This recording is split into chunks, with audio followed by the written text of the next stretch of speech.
Hello everyone. Today we are going to discuss male reproductive organ or male reproductive system. Okay. So in male reproductive system we will discuss about various things, right? तो पहले हम लोग ये देखते हैं कि male reproductive system की अगर बात करेंगे तो वहाँ पे कौन कौन से पार्ट्स होंगे, कौन कौन से ऑर्गन्स होंगे। तो सबसे पहले जो होगा वो क्या होगा, वो होगा a pair of testis, right, a pair of testis. Next अगर हम बात करेंगे तो वो होगा वहाँ पे, उसको बोलते हैं एपिडेर्मिस, राइट। फिर इसके बाद जो होगा उसको बोलेंगे वास डिफरेंस, राइट, और इसको बोलेंगे वास डिफरेंस भी बोल सकते हैं, और इसको बोलेंगे स्पर्म डक्ट। क्लियर। अब इसके बाद जब हम यहाँ पे बात करेंगे तो यहाँ पे होंगे क्या, accessory glands, right. Accessory glands की अगर बात करते हैं तो एसेसरी ग्लैंड्स यहाँ पे मेनली तीन तरीके का होता है। एक होता है उसको बोलते हैं सेमाइनल वेसिकल, राइट। क्या होगा, सेमाइनल वेसिकल, जो 2 इन नंबर होगा। तो एक होगा सेमाइनल वेसिकल, दूसरा होगा उसको बोलेंगे प्रोस्टेट ग्लैंड, राइट। तो जो प्रोस्टेट ग्लैंड है उसका नंबर होगा 1, और तीसरा जो है उसको बोलते हैं कूपर्स ग्लैंड, और इसका भी नंबर होगा क्या, 2। और जो कूपर्स ग्लैंड है इसी का दूसरा नाम है, इसको बोलते हैं बल्बो यूरेथ्रल ग्लैंड। तो ये आपका यहाँ पे 3 एसेसरी ग्लैंड होगा that will helps in the process of spermatogenesis or that will help in the process of reproduction in male। अब अगर हम इसके बाद और इसके अलावा हम अगर बात करेंगे तो यहाँ पे होगा जिसको बोलेंगे, एक होगा आपका यूरेथ्रा, राइट। फिर अगर बात करें यहाँ पे तो ये होगा क्या, पेनिस। तो राइट, तो जो पेनिस है आपका इसको बोलते हैं कोपुलेटरी ऑर्गन, राइट। तो आपको अगर मेल रिप्रोडक्टिव सिस्टम की बात करनी है तो मेल रिप्रोडक्टिव सिस्टम में हम लोग इन्हीं सारे स्ट्रक्चर के बारे में देखेंगे। सबसे पहले 1 पेयर ऑफ टेस्टिस, या टेस्टिस कितना होगा, 2। देन क्या, एपिडायडेमिस, फिर क्या, वास डिफरेंस, और उसको बोलते हैं क्या, स्पर्म डक्ट, जो कि कितना होगा, 2। ये जो आपका एपिडायडेमिस है ये भी कितना होगा यहाँ पे, 2। टेस्टिस कितना है, पेयर है, मतलब क्या, 2। अगर हम बात करेंगे एसेसरी ग्लैंड्स, तो एसेसरी ग्लैंड्स में seminal vesicle will be 2 in number, prostate gland 1 in number, and Cooper's gland 2 in number. अब उसके बाद अगर यूरेथ्रा की बात करेंगे तो ये होगा 1 सिंगल, फिर अगर पेनिस की बात करेंगे ये होगा क्या, 1। तो इस तरीके से आपको ध्यान रखना है, इसको एकदम एग्जैक्ट आपको ध्यान रखना पड़ेगा कि सेमाइनल वेसिकल 2 होता है, प्रोस्टेट 1 होता है, फिर कूपर्स ग्लैंड कितना होगा, 2 होगा। तो ये है different structure present in male reproductive system, right. अब हम लोग इसको पहले फिगर के थ्रू देखते हैं, फिर इसके बाद हम लोग 1 बाय 1 इस पे डिस्कस करते हैं कि ये किस तरीके का फंक्शन परफॉर्म करेगा। ओके, सो हम लोग एक पहले सिंपल एक रफ डायग्राम देखेंगे, after that we will discuss each and every part in detail.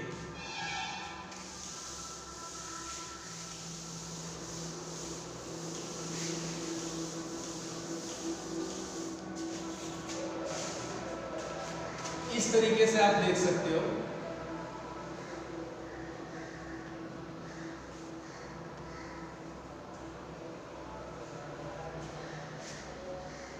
ये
अगर हम यहाँ पे देखेंगे तो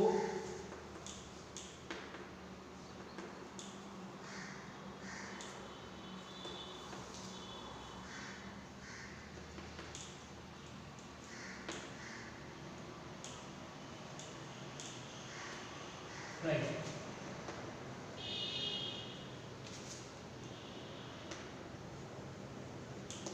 तो ये देखो ये जो स्ट्रक्चर है, राइट, ये जो स्ट्रक्चर है इसको बोलेंगे क्या, स्क्रोटम, राइट, क्या होगा ये, स्क्रोटम। फिर स्क्रोटम के अंदर अगर बात करेंगे तो ये क्या है आपका, this is testis, okay. Testis के अंदर यहाँ पे ये वाला जो स्ट्रक्चर है, दो कॉमन एक बात करो, दोनों साइड इसी तरीके से होगा। इस स्ट्रक्चर को बोलते हैं क्या, एपिडेर्मिस, क्या बोलते हैं इसको, एपिडेर्मिस। ये जो स्ट्रक्चर है इसको बोलते हैं क्या, स्पर्म डक्ट, और इसी का दूसरा नाम है, इसको क्या बोलेंगे यहाँ पे, इसको बोलेंगे वास डिफरेंस, क्लियर। तो इधर भी होगा ये वास, यहाँ पे क्या, ये स्क्रोटम, ये क्या, टेस्टिस, टेस्टिस के अंदर यहाँ पे ये क्या है, यहाँ पे एपिडेर्मिस, फिर ये क्या, स्पर्म डक्ट और वास डिफरेंस। ये देखो ये क्या होगा आपका, सेमाइनल वेसिकल, ओके। फिर एक सिंगल ग्लैंड होता है, हमने बताया था कि एसेसरी ग्लैंड में दो तो होगा सेमाइनल वेसिकल, एक सिंगल क्या होगा, एक होगा आपका प्रोस्टेट ग्लैंड, राइट। अब यहां पे ये जो दो इस तरीके से हमने दिखाया है, ये होगा आपका क्या, कूपर्स ग्लैंड, ये आपका क्या होगा, कूपर्स ग्लैंड। अब अगर ये बात करेंगे तो ये होगा आपका यूरेथ्रा, अगर हम इसकी बात करेंगे तो ये आपका होगा क्या, पेनिस, राइट। तो अगर हम सिंपली बात करेंगे तो ये इस तरीके से आपका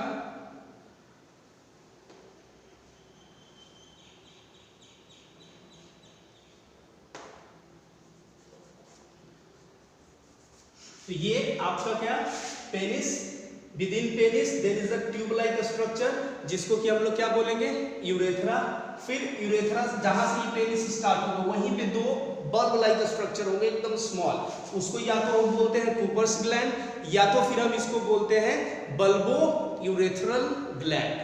क्या बोलेंगे इसको, bulbo urethral gland. Cooper's gland को ही एक और नाम से जानते हैं, इसको बोलते हैं बल्बो यूरेथ्रल ग्लैंड, ओके। फिर एक सिर्फ एक ग्लैंड होगा बैक साइड में यहाँ पे, जिसको बोलेंगे prostate, then to seminal vesicle, then to क्या, वास डिफरेंस, एपिडेर्मिस, टेस्टिस, स्क्रोटम। ऐसा नहीं समझना कि स्क्रोटम दो होता है, स्क्रोटम एक है लेकिन उसके अंदर क्या, टेस्टिस कितने हैं, 2।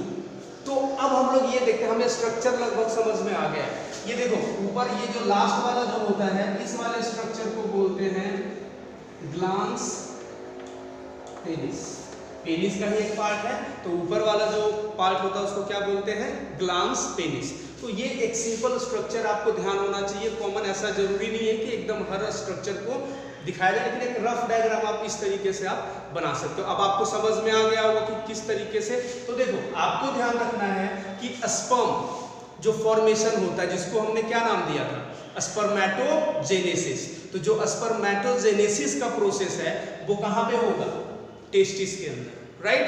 तो सबसे पहले देखो अगर हम बात करेंगे तो स्पर्म का फॉर्मेशन कहाँ, टेस्टिस। एक चीज और, अगर ये टेस्टिस लिखा हो मतलब एक सिंगल टेस्टिस की बात करें, अगर इसके जगह ई हो तो मतलब ये प्लूरल, दोनों टेस्टिस की बात कर रहे हैं। तो ये जो स्पर्म फॉर्मेशन कहाँ पे हुआ, टेस्टिस में, स्पर्म आपका टेस्टिस में बन गया। फिर टेस्टिस के बाद ये मेनली कहाँ जाता है, एपिडेर्मिस, कहाँ जाएगा ये, एपिडेर्मिस, राइट। तो आपको ध्यान रखना है कि जब टेस्टिस में स्पर्म बनता है तो वो अभी एक्टिव नहीं होता, वो इनएक्टिव फॉर्म में होता है। कैसा होगा, इनएक्टिव फॉर्म में। तो यहाँ पे जो स्पर्म है वो कैसा है, इनएक्टिव फॉर्म, राइट। तो जब एपिडायडेमिस में क्या होता है, ये मैच्योर होगा एंड कैसा हो जाएगा, ये एक्टिव। या यहां तक जो स्पर्म है, टेस्टिस के अंदर जो स्पर्म है दैट इज इनएक्टिव, राइट। लेकिन जब वो एपिडायडेमिस में कुछ टाइम के लिए क्या होगा, वहां पे स्टोर होता है, sperm will stay here for some time and during that stay the sperm will get matured or it will gets converted into active form from inactive, right। अब क्या होगा, एपिडायडेमिस से ये कहा जाएगा, एपिडायडेमिस से ये जाएगा मेनली क्या, स्पर्म डक्ट, राइट। अब ये कहां चला गया, स्पर्म डक्ट में। अब स्पर्म डक्ट में फाइनली जब यहां पे ये आएगा, कहां, यूरेथ्रा में, राइट। तो फाइनली जब यहां पे तीनों एसेसरी ग्लैंड्स जो हैं, कौन कौन सा, सेमाइनल वेसिकल, प्रोस्टेट और कूपर्स, तो अब यहां पे मेनली फाइनली सारा जो स्पर्म डक्ट में आ गया और फाइनली जब ये कहां आएगा, यूरेथ्रा में आएगा, तो यहां पे क्या होगा, अब देखो स्पर्म डक्ट से कहां गया, यूरेथ्रा, और यूरेथ्रा में क्या होगा, यहां पे स्पर्म होगा प्लस इन तीनों के सिक्रीशन को हम लोग कॉमनली एक टर्म देते हैं जिसको बोलते हैं सेमाइनल फ्लूइड। क्या बोलेंगे उसको, सेमाइनल फ्लूइड। तो इन दोनों को मिला करके यहाँ पे एक टर्म बोलते हैं, इसको बोलते हैं क्या, सीमेन। आपको ध्यान रखना है कि जब तक ये तीनों का सिक्रीशन नहीं मिलेगा, तीनों एसेसरी ग्लैंड्स का सिक्रीशन कहाँ, स्पर्म में जब नहीं मिलेगा, स्पर्म पे नहीं आएगा, तो वहां तक हम उसको सिर्फ स्पर्म बोलेंगे। लेकिन जब ये तीनों एसेसरी ग्लैंड्स का जब सिक्रीशन यहाँ पे आ जाएगा, तो अब जो फ्लूइड होगा उसको हम स्पर्म नहीं बोलेंगे, उसको क्या बोलेंगे, सीमेन। तो सीमेन मतलब क्या हुआ, सीमेन मतलब स्पर्म प्लस सेमाइनल फ्लूइड। और यहाँ पे सेमाइनल फ्लूइड का मतलब ये नहीं हुआ कि सिर्फ सेमाइनल वेसिकल का जो फ्लूइड है, मतलब यहाँ पे जो सारे एसेसरी ग्लैंड हैं, जैसे सेमाइनल वेसिकल, प्रोस्टेट और कूपर्स ग्लैंड, ये तीनों का सिक्रीशन जब आ जाएगा तो हम उसको क्या बोलेंगे, सीमेन, राइट। तो अभी मैं इसको रब कर रहा हूं, आपको बस ध्यान में रखना है कि सबसे पहले स्पर्म कहां बना, टेस्टिस में, अभी कैसा है, इनएक्टिव है, फिर कहां गया, एपिडायडेमिस में, कुछ टाइम के लिए वहां पे स्टे करेगा, स्टोर होगा, तो वहां पे अब वो क्या हो जाएगा, एक्टिव। फिर यहां से कहां जाएगा, ये सॉरी यहां से जाएगा वास डिफरेंस में या स्पर्म डक्ट में, फिर यहां से फाइनली फिर कहां जाएगा, ये यूरेथ्रा में। और यूरेथ्रा में जैसे ही जाएगा वहां पे तीनों जो एसेसरी ग्लैंड्स हैं उसके सिक्रीशन वहां पे ऐड होंगे, तो अब हम उसको स्पर्म नहीं बोलेंगे, अब वहां पे क्या बोलेंगे, उसको बोलेंगे सीमेन, राइट। अब इस तरीके से ये कंप्लीटली क्या है, एक्टिव है। अब मतलब फाइनली वो फीमेल रिप्रोडक्टिव पार्ट में ट्रांसफर होने के लिए रेडी है। तो अभी मैं इसको रब करता हूं, कुछ और बात है पॉइंट्स जिसको मैं डिस्कस करूंगा, फिर मैं आगे बढ़ता हूं।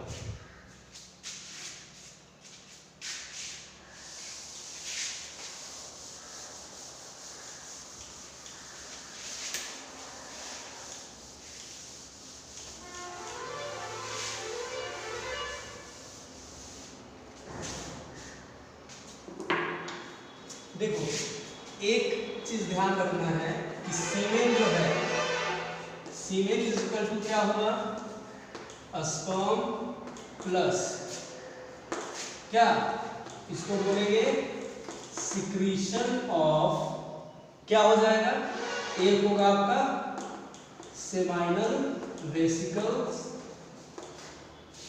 दूसरा क्या होगा, प्रोस्टेट ग्लैंड, एंड फाइनली क्या, कूपर्स ग्लैंड। तो ये प्लस ये दोनों मिलकर के क्या बनाएगा आपका सीमेन। तो आपको ध्यान रखना है कि अगर हम परसेंटेज वाली बात करेंगे तो ये अप्रोक्सीमेटली होगा कितना, स्पर्म जो होगा वो होगा अप्रोक्सीमेटली 10%, बाकी जो 90% है वो क्या होगा आपका, इसको बोलते हैं कंबाइनली क्या, सेमाइनल फ्लूइड, राइट। तो ये चीज आपको ध्यान रखना है, राइट।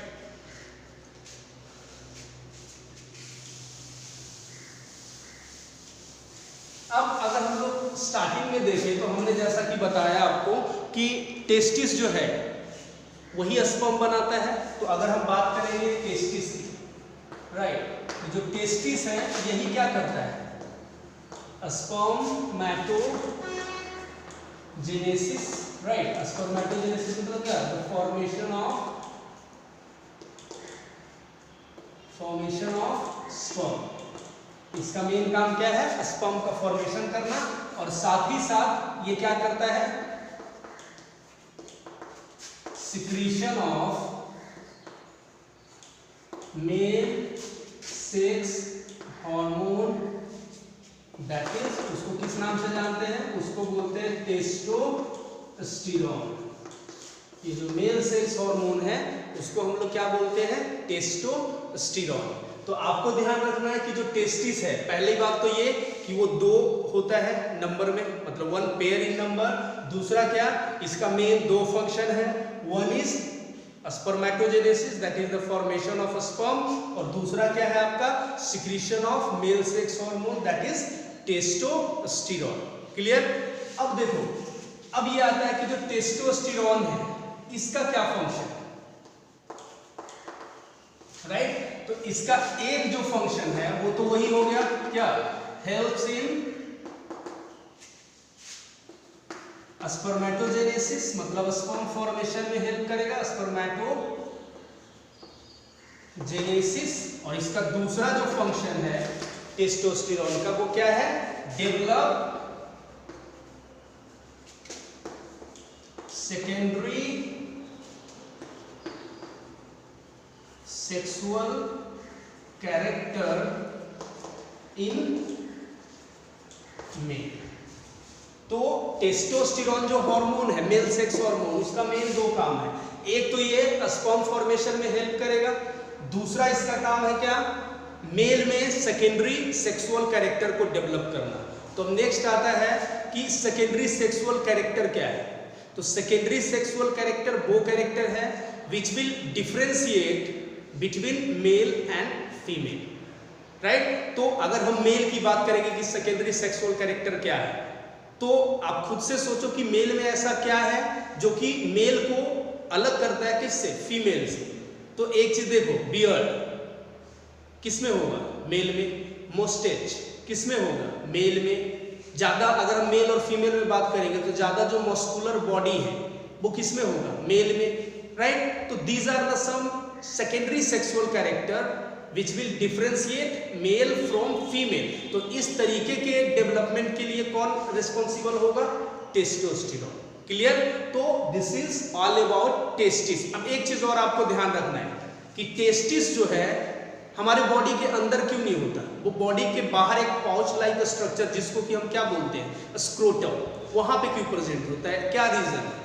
तो आपको ध्यान रखना है कि फॉर स्पर्म फॉर्मेशन या for the formation of sperm, testis require lower temperature than that of our body temperature. अगर हम अपने बॉडी के टेम्परेचर की बात करेंगे तो हमारे बॉडी का टेम्परेचर अगर डिग्री सेल्सियस में कितना है, 37 डिग्री सेल्सियस, तो स्पर्म फॉर्मेशन के लिए कितना चाहिए होगा, 34 35, मतलब 2 और 3 degree less temperature than that of our body temperature. तो अगर टेस्टिस बॉडी के अंदर होगा तो क्या उसको वो टेम्परेचर मिल पाएगा, नहीं मिल पाएगा। तो उसी को ओवरकम करने के लिए एक तरीके से ये मॉडिफिकेशन है कि हमारा जो टेस्टिस है वो बॉडी के अंदर नहीं होता, वो बॉडी के बाहर प्रेजेंट होता है इन अ पाउच लाइक स्ट्रक्चर, जिसको कि हम लोग किस नाम से जानते हैं, स्क्रोटम। क्लियर। तो आपको ध्यान रखना है कि फंक्शन क्या है स्क्रोटम का, तो scrotum will provide lower temperature, 2 or 3 degree lower temperature than that of body temperature which is required for the formation of sperm. Clear है। आपसे किसी ने भी पूछा कि हाँ स्क्रोटम में क्यों प्रेजेंट होता है, तो आप क्या बताओगे कि स्क्रोटम में इसलिए प्रेजेंट होता है क्योंकि टेस्टिस को स्पर्म बनाने के लिए 2 से 3 डिग्री टेम्परेचर कम चाहिए बॉडी टेम्परेचर से, जो कि बॉडी के अंदर रह के नहीं हो सकता। तो इसीलिए वो कहाँ पे होगा, बॉडी के बाहर प्रेजेंट होता है in pouch like structure, bag like structure, जिसको कि हम लोग क्या बोलते हैं, स्क्रोटम। क्लियर। तो ये है आपका टेस्टिस।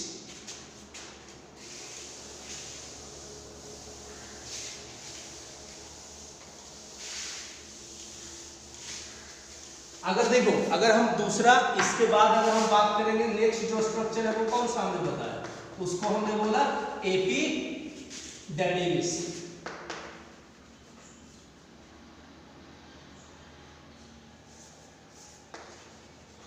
राइट, तो ये जो एपिडेर्मिस है इसका मेन जो फंक्शन है ये क्या करता है, मेक स्पर्म एक्टिव। मतलब एपिडेर्मिस से पहले वो कैसा होता है, इनएक्टिव, तो स्पर्म को मेनली एक्टिवेट कौन करता है, तो वो करेगा एपिडेर्मिस। और इस तरीके से बोल सकते हैं क्या, मैच्योर स्पर्म। मतलब इसके बाद से ही स्पर्म क्या कर पाएगा, यहां से उसका मूवमेंट शुरू हो सकता है।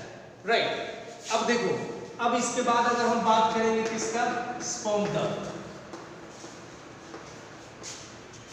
तो इसके बारे में आपको ज्यादा डिटेल मिल जाएगा। सिंपल आप ध्यान रखो कि 30 to 35 सेंटीमीटर इसका क्या होता है, लेंथ होता है। और ये करता क्या है, ये कैरी स्पर्म फ्रॉम, कहां से कहां ये लेकर के जाएगा, mainly it will carry sperm from testis to urethra. बात समझ में आ रही है, ये कहां से कहां लेकर के जाएगा, टेस्ट स्पर्म को टेस्टिस से कहां ट्रांसफर करेगा, यूरेथ्रा में, और फिर वो यूरेथ्रा से कहां चला जाएगा, आउटसाइड द बॉडी, जहां पे उसको जाना है। तो ये आपका मेन फंक्शन है किसका, स्पर्म डक्ट का। और इसी को हम किस नाम से जानते हैं, वास डिफरेंस। अब एक चीज और देखो, यहाँ पे एक और टर्म कहीं कहीं पे आपको मिलेगा, उसको बोलते हैं इजाकुलेटरी डक्ट। राइट, तो ये जो इजाकुलेटरी डक्ट है ये कुछ नहीं है, ये है आपका वास डिफरेंस, है स्पर्म डक्ट है। लेकिन जब उसमें जो एसेसरी ग्लैंड्स हमने बताया उसका सिक्रीशन जब आ जाता है, तब हम उसको वहां से बोलने लगते हैं क्या, इजाकुलेटरी डक्ट। ध्यान रखना कि इजाकुलेटरी डक्ट क्या है, वो एक तरीके से स्पर्म डक्ट ही है, लेकिन उसको हम इजाकुलेटरी डक्ट के नाम से कब जानते हैं, जब उसमें सेमाइनल फ्लूइड वहां पे इंजेक्ट हो जाता है, वहां पे सिक्रीट हो जाएगा। क्लियर, तो this is all about sperm duct.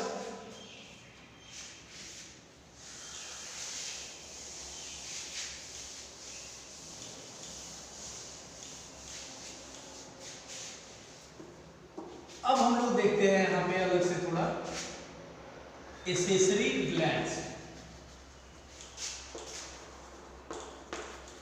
Right, तो देखो एसेसरी ग्लैंड्स में हमने मेनली कितना बताया, 3 बताया। एक बताया हमने क्या, सेमाइनल वेसिकल, दूसरा हमने बताया क्या, प्रोस्टेट ग्लैंड, और तीसरा हमने क्या बताया, कूपर्स ग्लैंड। जो कूपर्स ग्लैंड होता है ये 2 in number, prostate gland 1 in number, और ये क्या 2 इन नंबर। तो अगर हम मेन फंक्शन की बात करेंगे तो ये जो है आपका सेमाइनल वेसिकल जो है, यहाँ पे होता है क्या, फ्रक्टोज। राइट, तो ये एक तरीके से क्या करेगा, यहाँ पे एनर्जी प्रोवाइड करेगा। और ये जो अगर हम सीमेन की बात करेंगे तो इन सीमेन मैक्सिमम जो होगा पोर्शन वो किसका होगा, इसी सेमाइनल वेसिकल का, मैक्सिमम ऑफ क्या, सीमेन।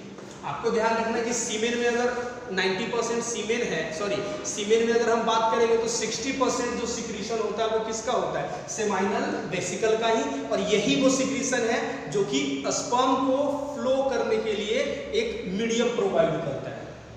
राइट, तो आपको ध्यान रखना कि सेमाइनल वेसिकल एक तो मेन है कि ये फ्रक्टोज रिलीज करता है, जो कि स्पर्म को मूव करने में जो एनर्जी रिक्वायर होगी उसको प्रोवाइड करेगा। और दूसरा क्या कि अगर हम सीमेन की बात करेंगे तो सीमेन में 60% अप्रॉक्सीमेटली जो सिक्रीशन होगा वो किसका होगा, सेमाइनल वेसिकल का, जो कि स्पर्म को मूव करने में हेल्प करेगा। अगर हम प्रोस्टेट की बात करेंगे तो आपको ध्यान रखना है कि जो सीमेन का मिल्की व्हाइट अपीयरेंस होता है, मिल्की व्हाइट अपीयरेंस जो होगा वो किसके कारण होगा, प्रोस्टेट ग्लैंड के कारण।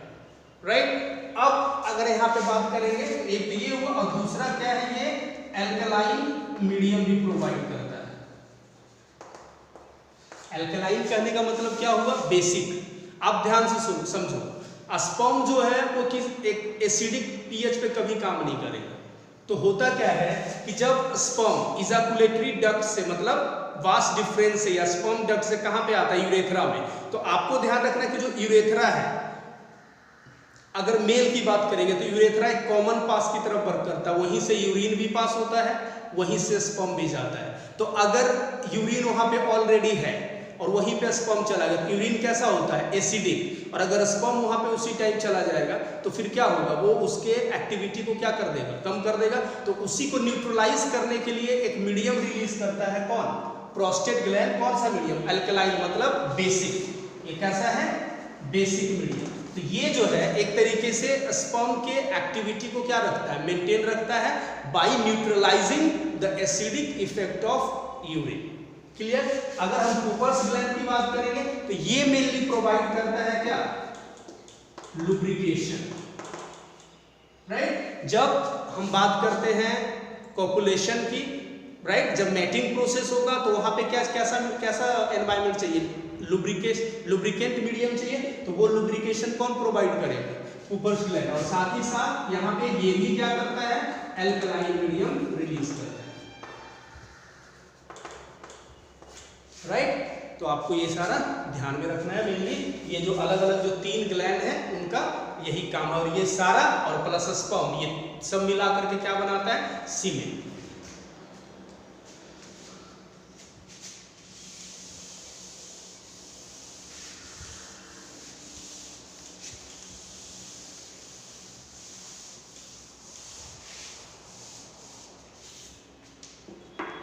अगर हम बात करेंगे नेक्स्ट, तो जो नेक्स्ट पार्ट होगा वो क्या होगा आपका? यूरेथ्रा। राइट? तो यूरेथ्रा मेल में भी होता है, फीमेल में भी होता है। अगर हम बात करेंगे मेल, तो यहां पे जो होगा वो होगा लॉन्गर। राइट? अगर हम बात करेंगे तो ये क्या होगा? यहां पे जो यूरेथ्रा होगा common pass for urine as well as sperm। Right? एक तो आपको ध्यान रखना है कि जो मेल का यूरेथ्रा होता है वो लॉन्गर होगा, 15 to 20 सेंटीमीटर होगा। दूसरा कि यहाँ से यही वो स्ट्रक्चर है जहां से यूरिन भी पास होगा मेल में और स्पर्म भी पास होगा। लेकिन जब हम बात करते हैं फीमेल यूरेथ्रा, राइट, तो फीमेल यूरेथ्रा क्या होगा? शॉर्टर, मतलब 4 to 5 सेंटीमीटर होगा। और दूसरा ये कि यहां से सिर्फ और सिर्फ यूरिन पास होगा, ओनली यूरिन पास। राइट? तो this is the basic difference between urethra of male and urethra of female. यहाँ पे यूरिन भी पास होता है, इसी को न्यूट्रलाइज करने के लिए प्रोस्टेट ग्लैंड और कूपर्स ग्लैंड क्या करता है? एल्कलाइन मीडियम रिलीज करेगा। ओके? अब हम लोग आते हैं इसके लास्ट पार्ट पे, जो कि क्या है? Penis.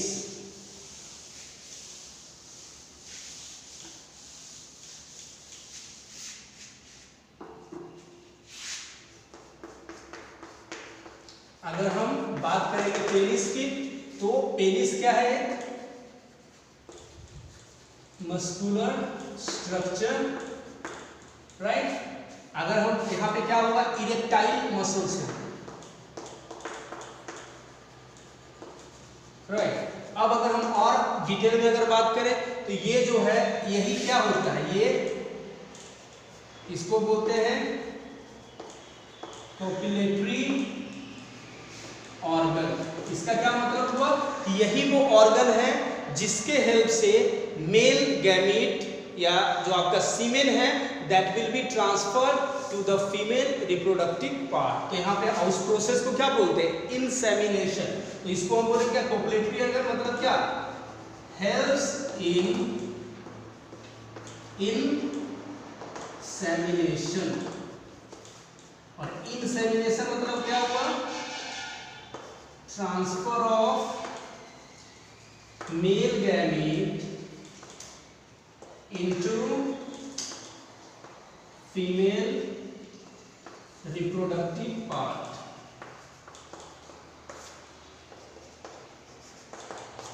Okay, so this is all about male reproductive system. आपको एक चीज और ध्यान रखना है कि जो टेस्टिस है उसका अगर हम और इंटरनली अगर बात करेंगे तो वहां पे मेनली दो तरीके का पार्ट है। एक पार्ट होता है उसको बोलते हैं सेमिनिफेरस ट्यूब्यूल,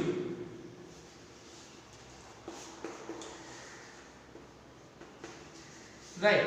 तो ये जो सेमिनिफेरस ट्यूब्यूल्स है और एक होता है उसको बोलते हैं लेडिंग सेल। जब आप टेस्टिस का क्रॉस सेक्शन करोगे, क्रॉस सेक्शनल व्यू देखोगे तो वहां पे मेनली दो होता है, एक सेमिनिफेरस ट्यूब्यूल, एक होता है लेडिंग सेल। तो जो सेमिनिफेरस ट्यूब्यूल है यही क्या फॉर्म करता है, स्पर्म, और ये जो है लेडिंग सेल है ये क्या सिक्रीट करेगा, ये सिक्रीट करता है टेस्टोस्टेरोन। तो आपको ध्यान रखना है कि टेस्टिस स्पर्म भी बनाता है और क्या बनाता है, क्या रिलीज करता है, टेस्टोस्टेरोन, मेल सेक्स हार्मोन। लेकिन उसमें भी टेस्टिस में भी बात करेंगे तो पर्टिकुलर क्या है, सेमिनिफेरस ट्यूब्यूल है जो कि स्पर्म फॉर्म करता है, और दूसरा एक लेडिंग सेल है, LEDIG, लेडिंग सेल, जो कि क्या सिक्रीट करता है, टेस्टोस्टेरोन। तो अभी तक हमने मेल रिप्रोडक्टिव पार्ट देख लिया लगभग। अगर आप एक बार इसको ध्यान से देखो, वीडियो नहीं समझ में आता है 2 बार देखो, 3 बार देखो, उसके बाद आपके पास जो भी मटेरियल अवेलेबल है आप उसको पढ़ो। कोई प्रॉब्लम होता है तो आप व्हाट्सएप ग्रुप पे आप उसको शेयर करो, I will discuss. Okay, thank you so much for today.